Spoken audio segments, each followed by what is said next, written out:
Hey, good morning, Eastern Oregon, and welcome to this February 13th version of AM Live on EOA.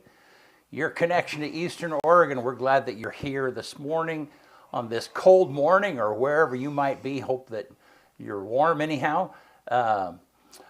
You can find all of our content at EOA.network. That takes you to a link tree where you can find our YouTube and Facebook and Roku channel and website and so on and so forth. There also is a place there where if you want to throw us a little bit of change and support what it is that we do, you can take advantage of that and do that there. So here in just a little bit, we are going to have LHS graduate and EOU graduate Cade Reed is going to be with us here to jaw and talk about life. So how are you, man? I'm good. The whole west side of the state is closed. Like the whole west side, yeah. Every school, like almost every school district over there is shut down. Did they get snow or it's just cold? Or yeah, they must have. They must have got some snow. I mean, you don't have to get much. No, but they're just not prepared for it at all. I think they're more worried about the commute home because the real damage is coming tonight. I think starting at 10. Okay, they're supposed to get freezing rain over there, and they're I was just reading and I get notifications. At first, Dallas School District wasn't closed. They were on a 2-hour delay, and then about an hour ago, I got a call from the school saying they're not going. They were the only school that was still open, really. Because I was looking, I was like, oh, the kids, is my daughter going to go to school today? Nah. I say the kids, I only have one there now. The last one. Did you like snow? Everything's shut. Did you like snow days when you were a kid? We didn't have them. Hardly ever? No, I never had a snow day when I was a kid. Really? I lived in California until 6th grade. LeGrand doesn't believe in snow days. Yeah. At least when I was in school. Yeah. You went to school, they didn't shut the school down ever here because they were, snow was normal. Right. It was, you just dealt with it. I don't remember ever missing school for a snow day. It might have happened, but I don't remember it. Yeah, in Wyoming, I remember one day where it was like that, and it dumped 3 feet of sno overnight or something. Yeah, California, just an insane amount. Yeah. They even if you have an earthquake at school, they don't send you home. You just keep going through. You know what I mean? Get underneath your desk, and then you hop up and you go right back to learning. It's just it's normal. Like a little shaker every once in a while. Yeah. Yeah. So that's kind of like LeGrand. We're used to snow. Well, not anymore. Not like it was before. But I think areas that are used to it just kind of figure out how to deal with it. And the life goes on. But over there, you get a little skiff and people. They don't. They think if they're in a 4-wheel drive that they rule the world. They forget that 4-wheel drive don't help you stop. No. And in fact, I was telling you that the other day. Is that when we first had this snow that we have right now, it's like I'd forgotten how to drive on snow. We haven't had it in. Yeah, it only takes a few seconds before you figure out. It's like, oh yeah, that's right. Yep. Getting going and stopping is slow. There's only one thing that really scares me outside of the other people driving on it is black ice. Black ice is scary. Almost. We were on our way back from Nissa one time. I was just out of high school. And we hit black ice, and we were in a pickup truck. There was 3 of us, and I was in the middle. And we spun 3 times on the freeway going 70. And that was extremely scary. Yeah. That freaks you out. That's happened to me a couple of different times. And you just, even if you spin out and just slide off the road, gradually, and you don't hit anything. I mean, the danger is hitting something, and the danger is hitting dry, going from ice to dry, and tumbling. Thank God that didn't happen, because that would have been not good. I didn't have a seatbelt on. Yeah. I was in the middle. I'm a big dude. Those middle seatbelts rarely. I'm trying to imagine you in the middle, though. Yeah. Well, it was like a 90. Late 90s Chevy pickup, pretty roomy. But you must have had older people with you, and so then you. No, I was with dudes my age. Well, I still can't. I got in the middle. Yeah, it still doesn't make sense. I was riding in the middle. Unless maybe it was your turn. It was my turn. Yeah. And I wasn't anywhere near as big as I am now. I was only when I graduated high school. I only weighed 235 pounds. Yeah. I was just as tall, almost. I mean, I think I grew like an inch after high school. Yeah. But like almost 100 pounds less of me back then. No, I was on a job once many years ago, and the driver was driving, and then the other two were swapping. Well, so I had to ride in the middle getting over there, and then when we came back and they were tried to convince me that since I was the newbie, I was going to ride in the middle. I was like, man, I don't think you understand how I work.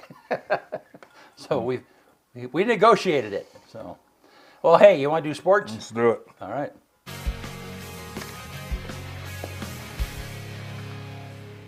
And Sports Report brought to you by Hobby Habit in LeGrand. Magic the Gathering Ather Drift. I think I said that right. You're in the driver's seat.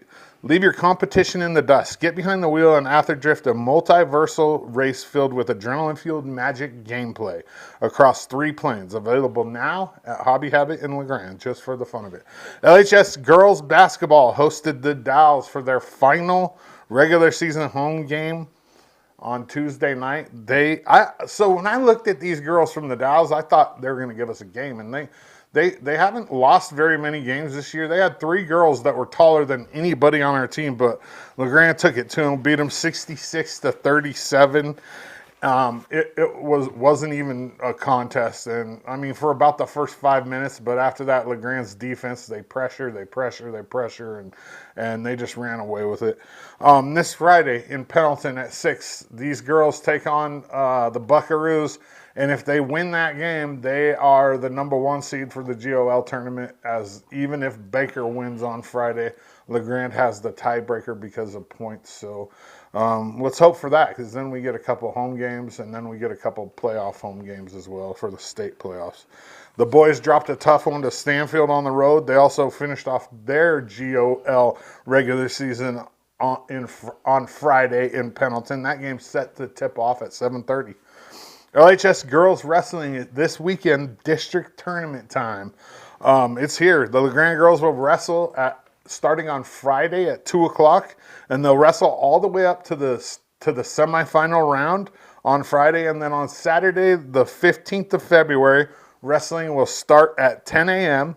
Then at around 4, we will live stream the finals right here on EOA, on the EOA network. So it's not a guaranteed 4 o'clock start. It kind of depends on how matches go, but right around 4 is when we'll start the live stream, and that'll be the district finals. There's 29 teams in this district, as it's 4A, 3A, 2A, 1A, and there's only 3 districts in Oregon. So LeGrand wrestles in the toughest district. It's got teams including Burns, Crook County, some really tough girls teams. So it's going to be a really tough tournament, and the top 4 girls at each weight move on to the state championships.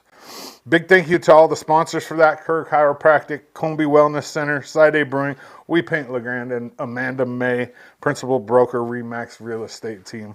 Boys wrestling is off until the following weekend when they host their district tournament. We'll also be live streaming the finals of that right here on the EOA Live Network, and that'll be the following Saturday, the 22nd.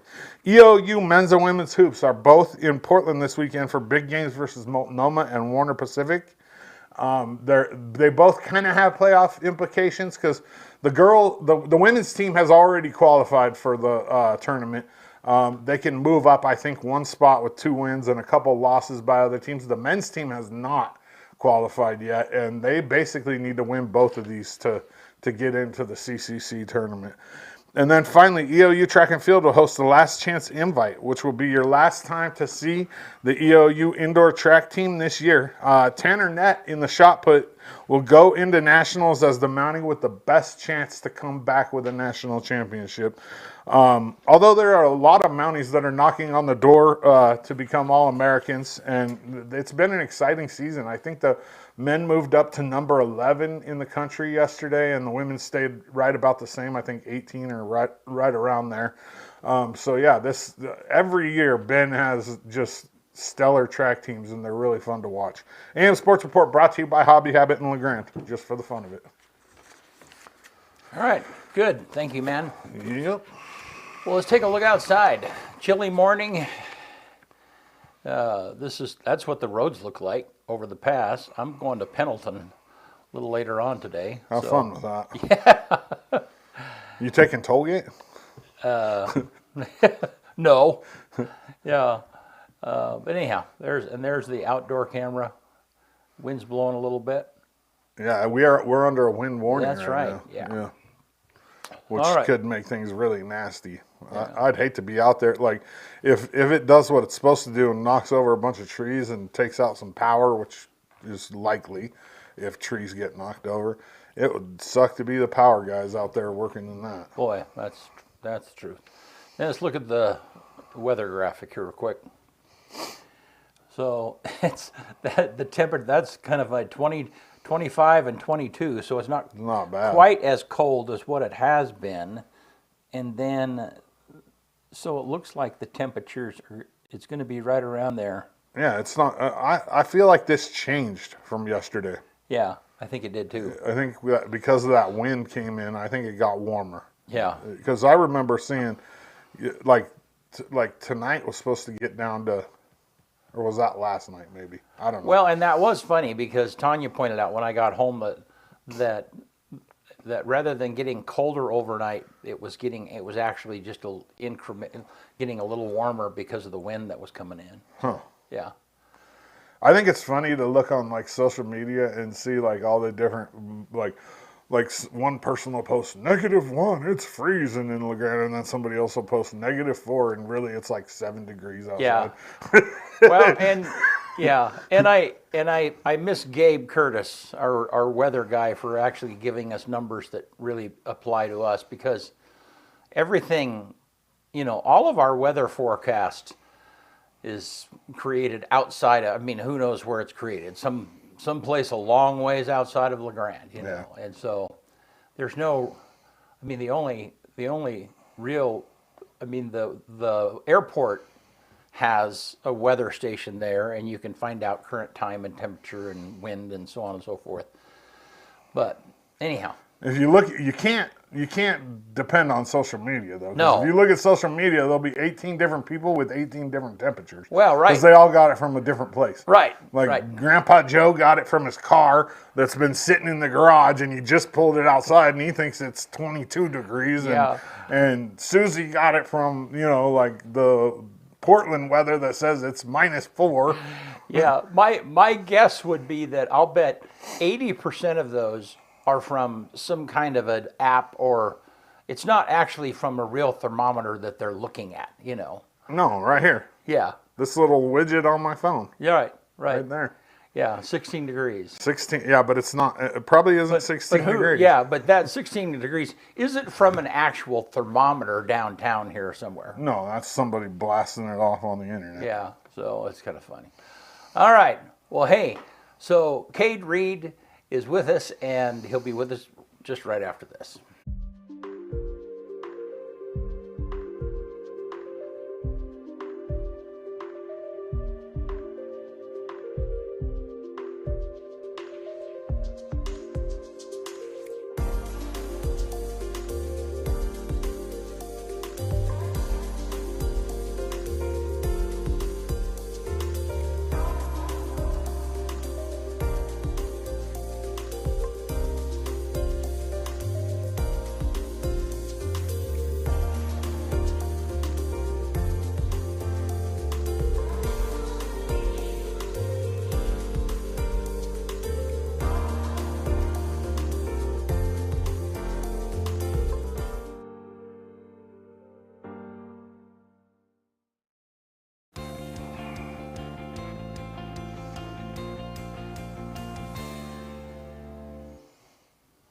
Welcome back to AM Live. Today we're joined by, he's LHS athletics legend, former EOU football player, EOU graduate, works for his dad Kevin at Reed & Associates, all-around good dude and a man who is firm in his following of Christ. Cade Reed, what's up, my man? Not a lot. How guys. are you? Thanks for having me. Appreciate you guys for having me on the show. That was quite an introduction. I knew you were going to ask me to do it, so I had one planned out. I don't usually do that, but I like Cade, so he gets the all-star treatment. I don't think I would have corrected anything. Might have been a little bit of an exaggeration there, but Congratulations on your recent wedding. Thank you. It's been, how long's it been? oh man, been about 6 months now. 6 months, man. 6 months of marriage. Anything change? Honestly, not really. I mean, I think you just, at least from a relationship standpoint, just keep trying to build a friendship and kind of go from there. But not as much as I thought. I thought it was, once you get married, everything kind of changes, and it does. I agree with that to some extent, but you still gotta do your best to love each other and all that stuff. So Yeah, for sure. Yep. For sure. Well, I guess let's start. Let's get your background. Let's start at the beginning. Like, where'd you grow up? Obviously, most people know you grew up here, but Yeah. just start at the beginning. yeah, all I really know is LeGrand. I was actually born in Medford, Oregon, but moved to LeGrand when I was probably like 1 year old. Went to Grand Round Academy, private Christian school, and super thankful and blessed that I was able to go through there. After that, I started going to LeGrand Public School, the middle school, when I was in 7th grade. Started, kind of meeting my friends there, and then went to the high school. Played some sports there. Football, basketball, track. Really enjoyed all those.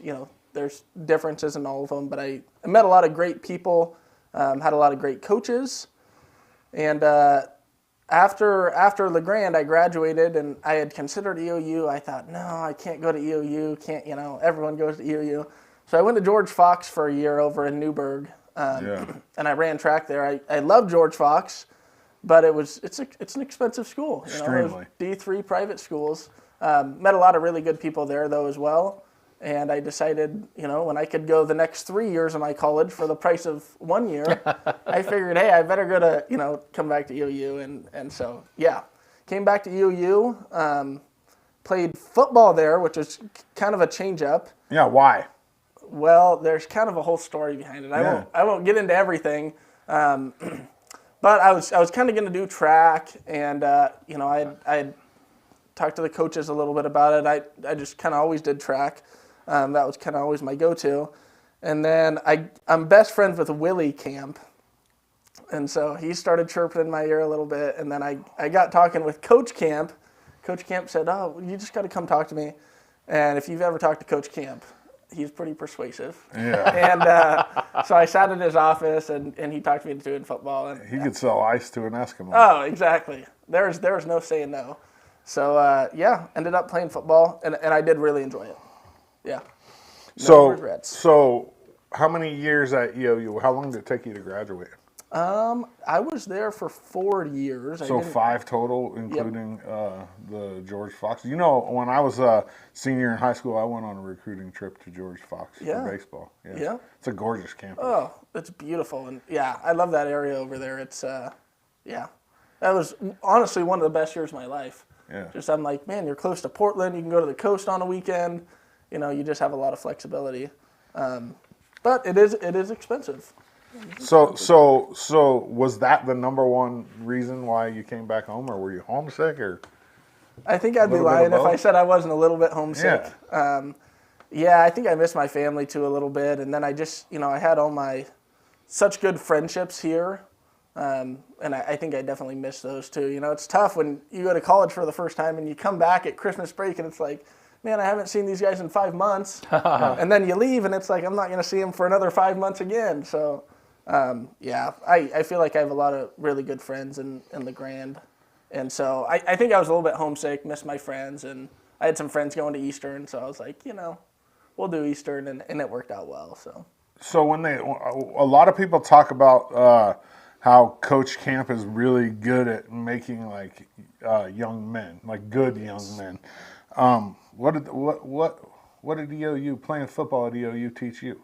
I mean, talk about that a little bit. Yeah, I think a lot of things. I think it taught me, when I had been a part of high school teams that taught me this a little bit, to be, that it's about more than just one person, about more than yourself.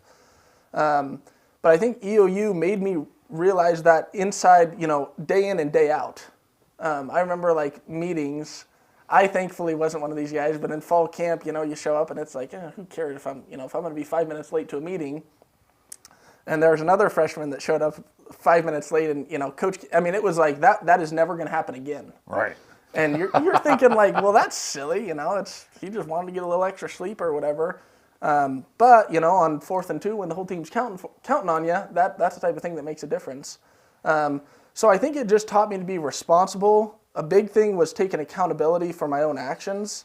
Not blaming other people, and I think just being on time, being a man of your word. I think Coach Camp does a lot of great things, really with just building great young men. Yeah. And I think I was probably one of those people that came in. I was maybe a little more mature than some of the guys, but I came in and I grew a lot because of that program, and so I think I'll always probably be thankful for that. You couldn't talk about like complete polar opposite ends of the spectrum talking about track and football, because track is so individual. Yes. What was because track's your favorite sport. It has to be, right? I think so, and I'm coaching track at the high school right now too. So it's like that. I'm really passionate about both. But but in track, how do you show as a coach? How do you show a kid that it's important to still be part of something greater than yourself? Yeah, for sure. I think it's it's tough in the regular season in track when you start looking at does it really matter if we win the MAC High Invitational? Right. Maybe not really, but it's one of those things that, you start winning all those meets. And I tell kids, really you're competing against yourself, but 8th place matters a lot too. You get 1 point for 8th place, and you get, 10 people that get 8th place, and they might feel like, hey, I didn't get first, dang it. But that's at that point, that's as good at getting first. And so, I think it's just, and it's that same accountability thing, when you have people in a team that, that might be cutting corners or aren't showing up on time every day. I think other people on the team start seeing that.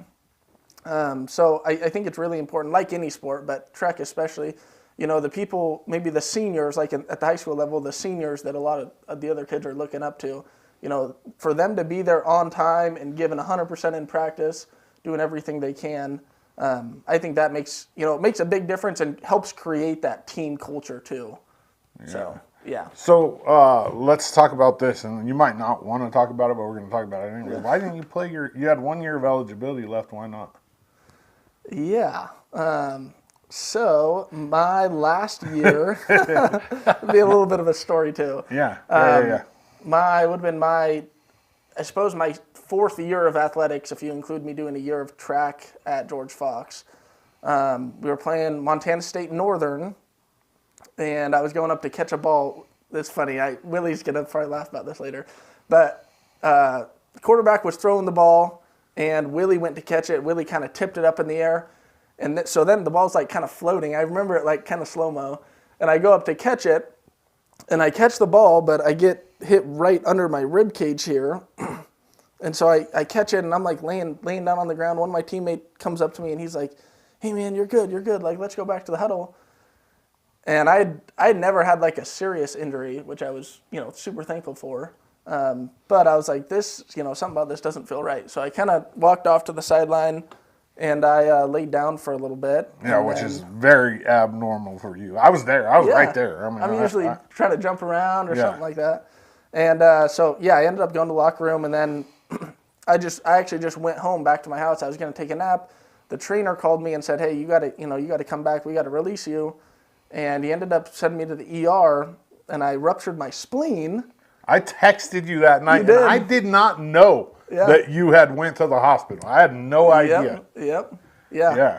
So, kind of a crazy thing. I ended up going to the hospital, pretty much went in for emergency surgery, and then... Did they just take it out at that point? To be honest, I think so. I know I don't have it, so I think they just they pumped the blood out. There were 2 liters of blood or something. Man! They took the blood out and took the spleen out, and I woke up the next day. I was feeling a lot better than what I was. So wasn't it like if you would have went to sleep, you would have died probably? Yeah, they said they wouldn't have been able to life flight me out. So really? To get life flighted to Boise, they said, I might not have made it. So then after the surgery and everything, you still have 1 year of eligibility left. That ended your season right there. Yeah.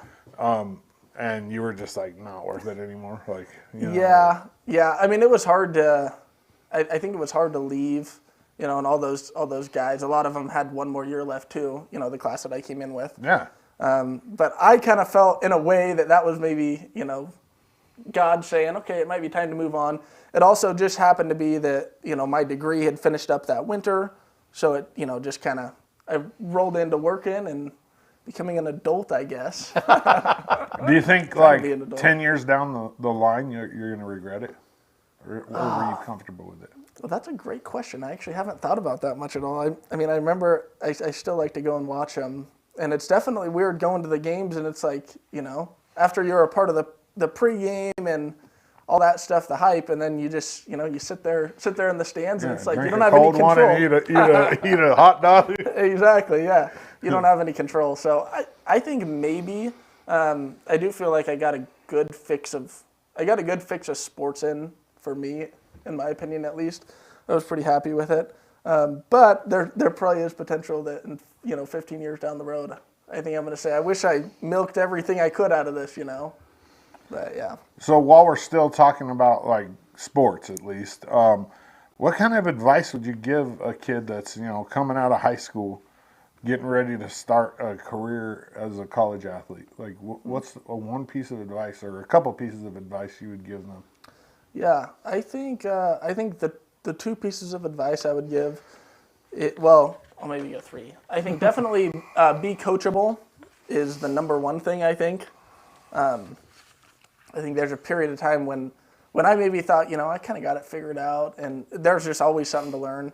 The second thing is be humble. There's always someone that's significantly better than you. And then the last thing I would say is always, kind of what you mentioned in the last question, I would always give 100%. I think if you don't, you're going to get to the end and be like, dang it. You're cutting yourself short. Yeah, I could have done this, and it's not fun to have those thoughts when, you don't got nothing left and you don't have another option. So I would say those 3 things. But I think the number 1 thing is be coachable. Whether you think your coach knows everything or you think he knows nothing, at least all my coaches, they knew more than me, and I should have been, or I needed to listen to them and everything they said. So, what about like in schooling? Because I mean, you were successful in school. You were good grades. You graduated high school, graduated college. What would you tell kids? Basically the same thing, or is there some other things to add when it comes to academics? Yeah, I would say basically the same thing. One thing I struggled with, and a lot of other people, was procrastination. So I would say meet your deadlines. It's a lot easier for you. But yeah, I think just working on, college is interesting because there's no one that's going to make you do it at that point. It's like, mom's not over there. Hey, did you turn in that homework assignment last week, honey? Yeah. And you got to figure it out on your own. If you don't turn it in, well, your teacher's just going to give you an F. So I think, just being responsible and again, taking accountability for your own actions, I think is kind of one thing that helped me, realizing, hey, if I don't turn in an assignment, it's my own fault, and I got to be better next time and learn from it. Yeah.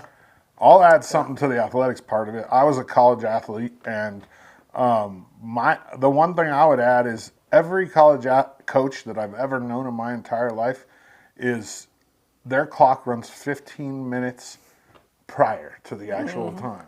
Yeah. So you have to be in the mindset that if you're not there 15 minutes before, you're late.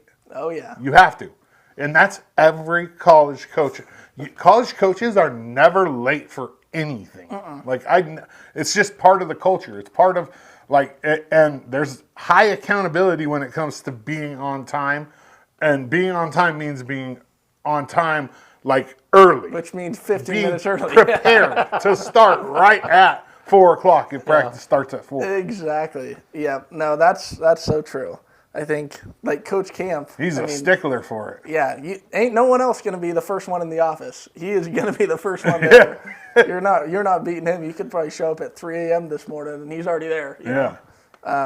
So, yeah. But, yeah, that's definitely good advice, too. Always try to be the first one there. If you try to be the first one there, you might be the 20th one there, but at least you're not the last one there. What about memories? Like, what's your greatest memory of your time at EOU? It doesn't have to be athletic. It can be just, and it can be a couple if you want. Yeah. I think my greatest memory would probably be the COVID year in football. We had 4 games. Yeah. And it was just we actually ended up not making the playoffs because we lost to C of I and we went 3-1. But that year just a super close team. That was one of the more successful years that I was a part of. Yeah. And I think, I wish we would have beat C of I that year. I think we had a lot of potential. But I think that was just one of my best memories. You really feel the camaraderie, especially when you're doing well too in a team. You kind of feel the confidence and everyone meshes together in a sense. So I'd say that was probably the highlight. And then I would say for academics, I don't know if you guys know Peter Maley and Scott McConnell. Well, of course you know. Yeah. I think those two just made my academic, my academic career. I thought I wouldn't really like economics, and I took some classes from them, and I ended up loving it. I feel like, they're some of the best teachers that I feel like I've ever had. And they were just interesting guys to talk to, Yeah. Scott's a sports dude. Oh, yeah. He's Detroit. He's Detroit till he dies.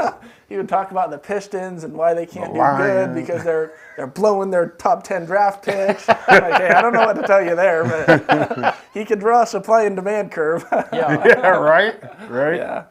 Yeah. What about while you were in school? Were you thinking that you were going to do something else, or was it always going to be like, I'm going to go work for Dad? And, Yeah, it's funny. I was actually just telling Brent this.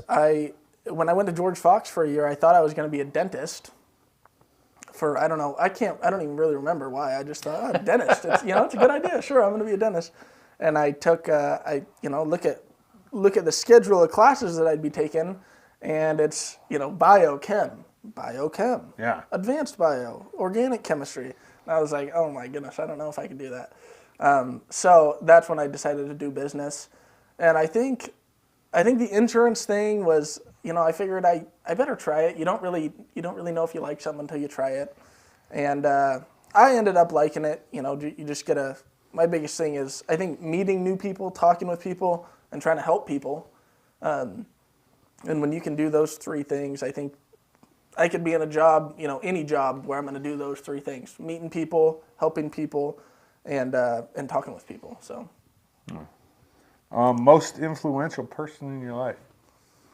Oh, that is a good question. That's a hard one. That is a hard one, man. I think I have a lot of them. I'd say I definitely think my dad, with his insurance business and just the dad that he's been, I think goes a long way. He's just always been, really good, really supportive, slow to anger, really understanding. And I think it's also, he's a good, businessman for me to look up to. He's taught me what I know, and I've still got a lot to learn. But I just think, he does things the right way as far as, he doesn't want to just sell a policy. He wants to help someone. Then I also think, I would say, actually, all of my siblings, they're super influential to me. I'm actually the only one still in the Grand. 2 of them are out doing mission stuff. And then my oldest brother, he's in Seattle doing sales, and he's kind of grinded it out for himself. So him too. And then my mom as well. She has a stables out in Somerville, and she works her tail off. I'll always say I don't know how she does it, but she works her tail off, and she's kind of made that for herself. So I have a question about working for your dad, because I worked with my dad.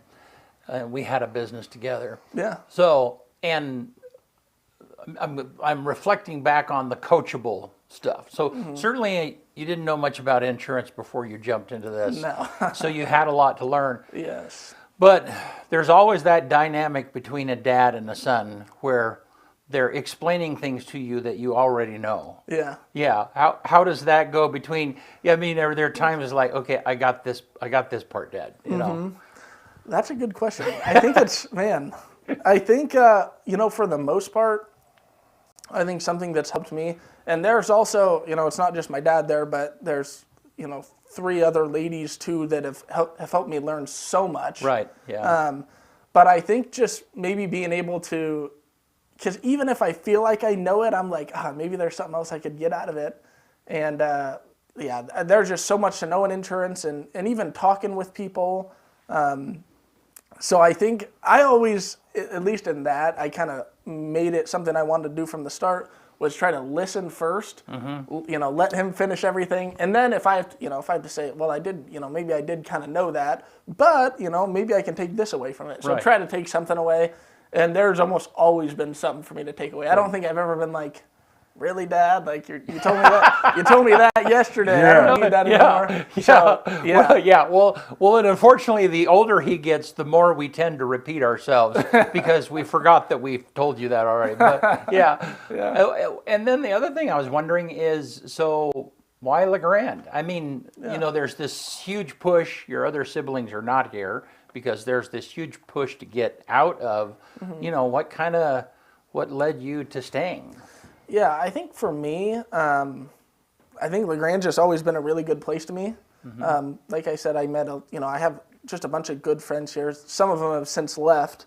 But I just really, and just the community aspect of it, I think it's a great place to raise a family and, have kids. I don't know.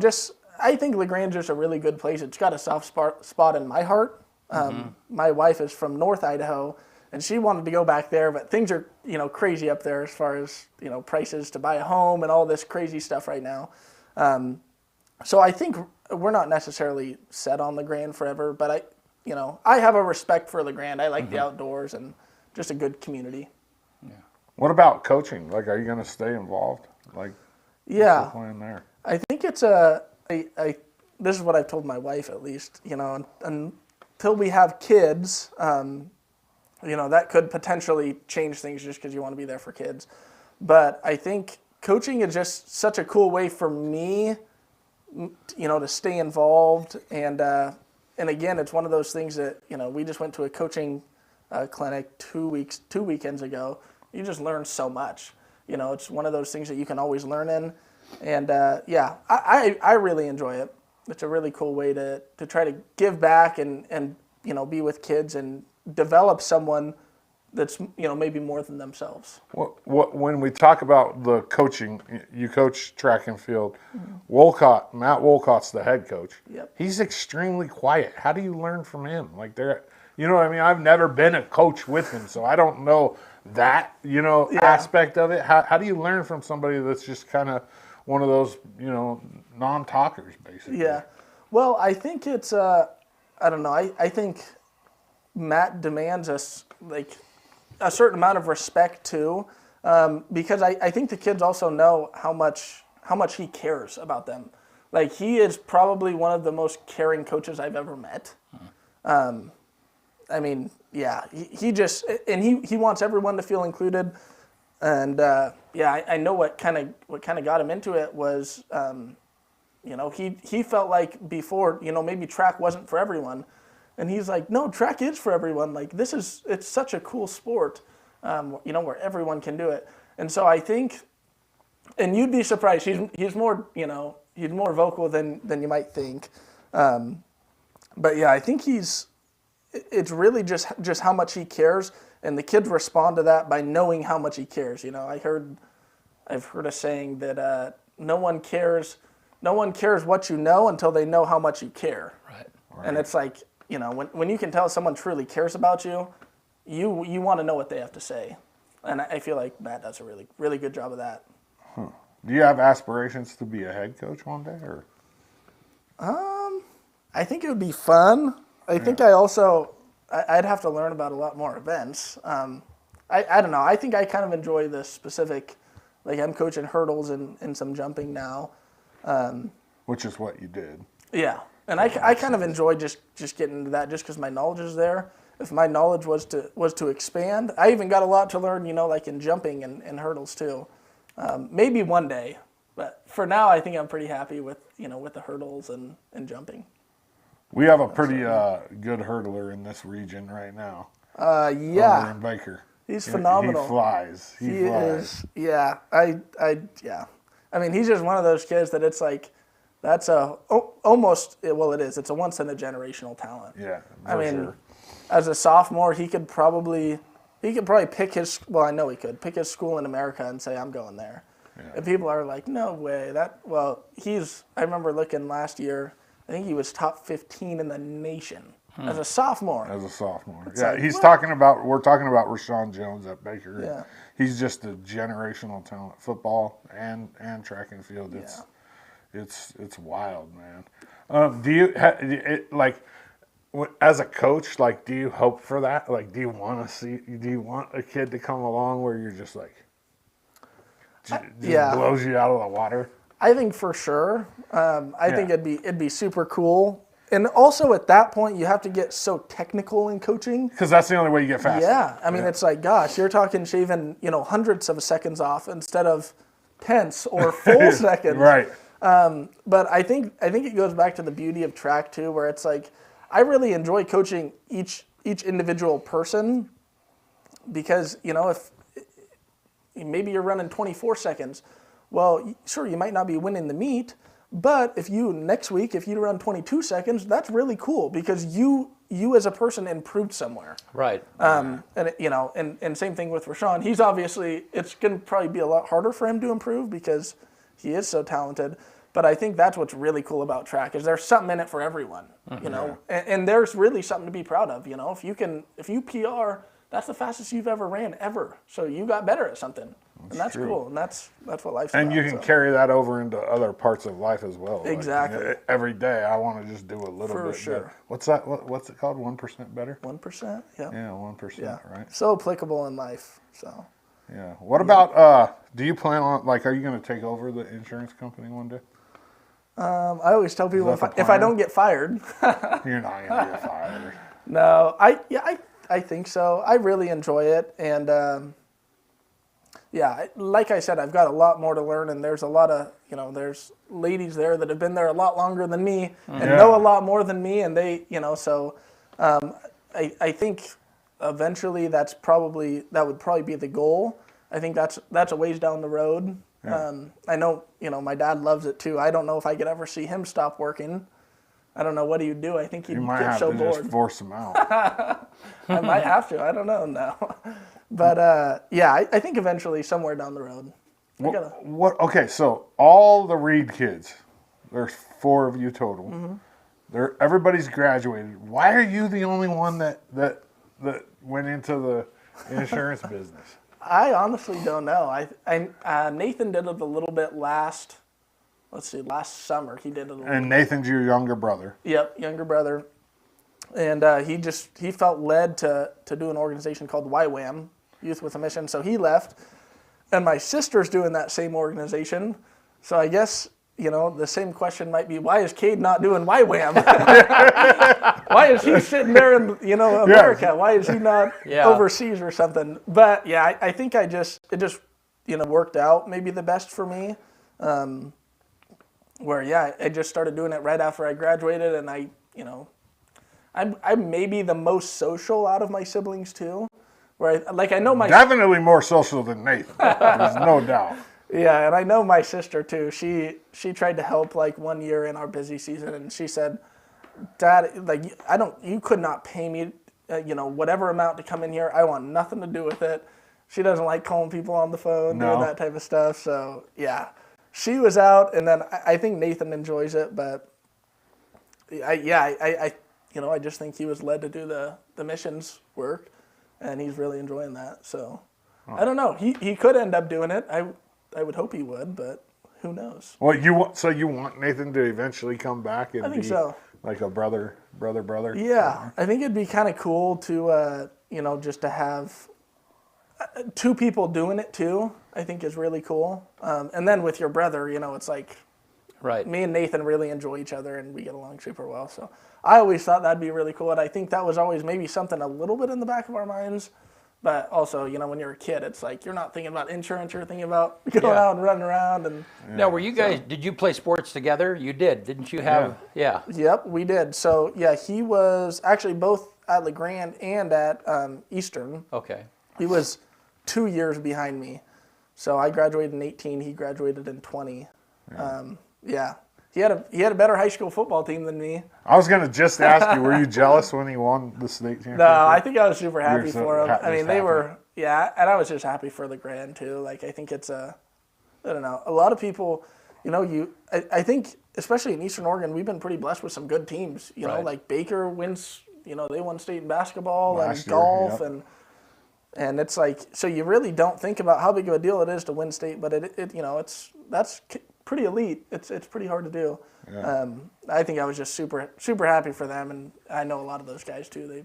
They didn't just win state; they dominated. In the I know. They absolutely dominated. I think they only gave up 14 points the whole. Oh, something like that. Yeah, that defense was just absolutely probably the best high school defense I've ever seen. Yeah, they were phenomenal. I mean, I remember. Yeah, there's games I'd go to watch when I was at George Fox too, and I'd like go to a game and, you know, okay, I'm going to watch Nathan, and you only get to watch the first half because they're up by 40 at halftime. Yeah. It's like, and they put in the younger kids for sure. Yep. For sure. Do you miss like you've been out of football for a year now? Over a year. 2 years. 2 years. Yeah. Do you miss it? Like, do you ever want to maybe get into coaching that? I think I miss it. I think the it depends what level. Like, I think college football was a highlight of my life. It's also so time consuming. You know, it's like, I mean, I don't want to say controls your life because it's a good thing, but I mean, you know, you have all these schedules. Job. Yeah, it's like, you know, that is your life for you know, when you're doing it. Mm-hmm. So I don't want to say that I don't miss it because I definitely miss it. I miss the camaraderie. I miss, you know, being coached and being able to play it. But I think there's also something to look forward to in the next chapter, and I enjoy that part of it. I don't know about coaching football. Maybe at some point. I think if it just falls in your lap, like you're not going to probably seek it out. Yeah. But if it potentially it happens. It's something I'd be interested in, but it's also it's kind of during our busy season at work, so I'm like, you know, want to put that first too. So yeah. Have you thought about being involved more in the community, or like, you know, and I mean, because there's lots of on the Chamber of Commerce board or Main Street or City Council, or I mean, because that investment would be. Have you given that some consideration? To be honest, not a whole bunch of serious consideration, but it's funny. I was actually talking about that maybe last week or so, and it is something that I think it'd be something that I would be really interested in doing. I almost just don't even know how I start and, you know, start getting into that. Yeah. You know, just being young and kind of trying to figure things out. But it's something I'm really interested in. And yeah, I'd be really interested in it, you know, to learn more about it. And I think your dad would be a good resource for you to look to say, hey, Dad, how do I get involved in, you know, like whatever interests you? I mean, especially if you plan on staying here and taking over one day, like getting involved now, and like people like Scarfo, and we just talked about it the other day. Who do we have on that we were talking to about that? Loveland. Oh, Loveland. Yeah. Getting involved when you're young and you have energy is really important because that's what we're lacking in this for community. Sure. Well, and you have, and Kyle and I talk about this all the time. There's this generation of you know, Northwest Furniture and Mattress and Scarfo and Rock and Son. I mean, you know, and all of them, Loveland, they all B&K, they all give back. I mean, they're Kyle's age or a little younger, and so then, you know, every community needs that next generation. For sure. Yeah. And, you know, and all of those people have been involved in many of those organizations, city council or those boards or whatever, you know, and so, School board. Yeah, downtown. absolutely. Yeah, and they are all desperate for younger voices, young blood. Yes, yeah, that understand the community and understand Eastern Oregon and the culture, and so yeah. I mean, I look forward to you trying on some of those shoes. Yeah, for sure. Yeah. I'll have to look into that more a little bit. It was funny because when I was talking to my dad about that, is who I was talking to it with, and he mentioned that, looking back, he was like, dang, I kind of wish, he wishes he got maybe was a little more involved in that. Yeah. So, yeah, it's kind of interesting just going from there. It's something I'd be super interested in, so I'll have to, yeah. Well, and it took me a while to figure out that it's an investment because it takes time. I mean, there's a certain amount of influence and reward that comes along with that because you have a voice and you can kind of guide things, but it's an investment, and I mean, and that's what Loveland made really clear is that, when he jumped in, not only do they give back to the community or support teams or do whatever it is they do, but that in time of leadership, investment is really important. So For sure. Yeah. That's one of the things that Reed and Associates does really well too, though. They do anytime there's anything needed, your dad steps up. Like he's always willing to help when it comes to our community and especially the youth.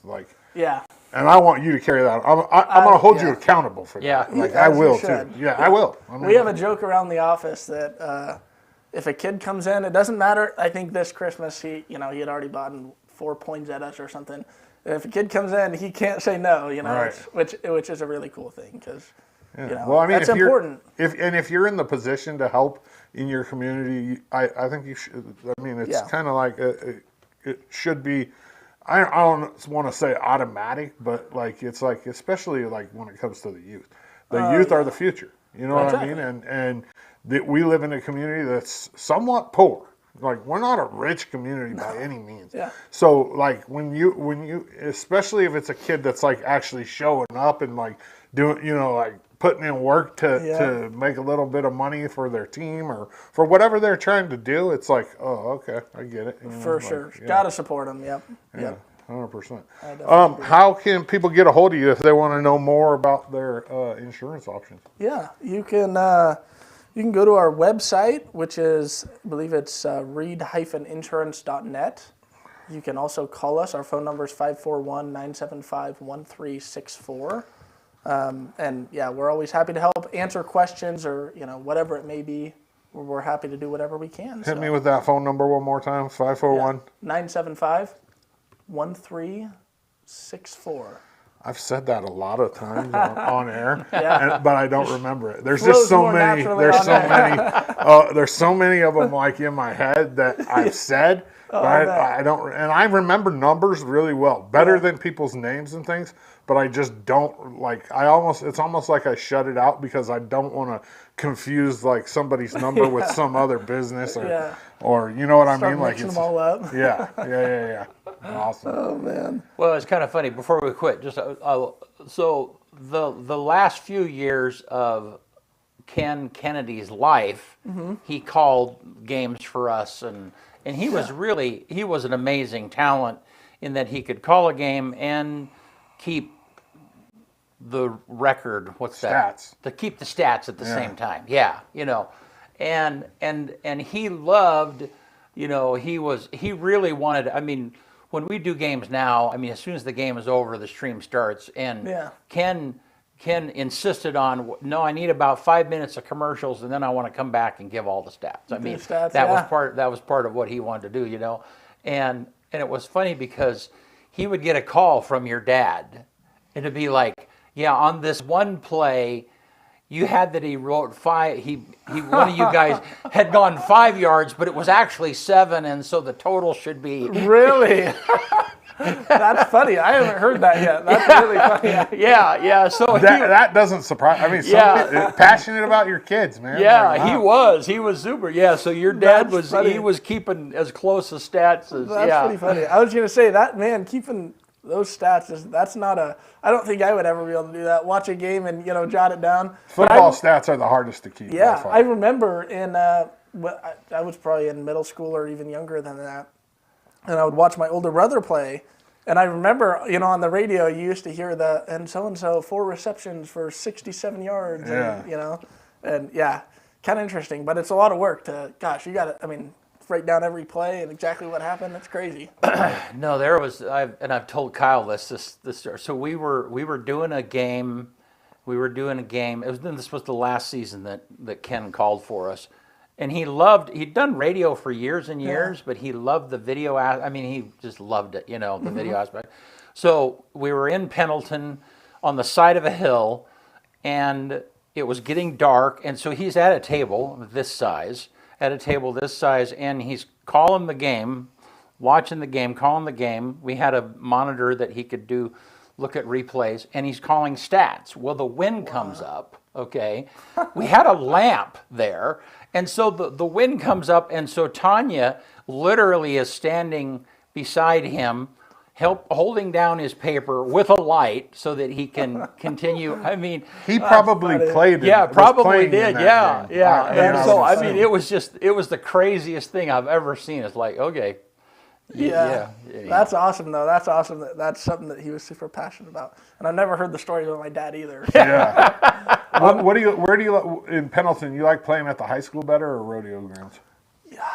I don't ever think I played at the rodeo grounds. You didn't? I don't think so. I don't remember. Yeah, I don't remember us doing games. Well, we didn't do all the Pendleton games. Well, I think my gosh, I can't even remember. Yeah.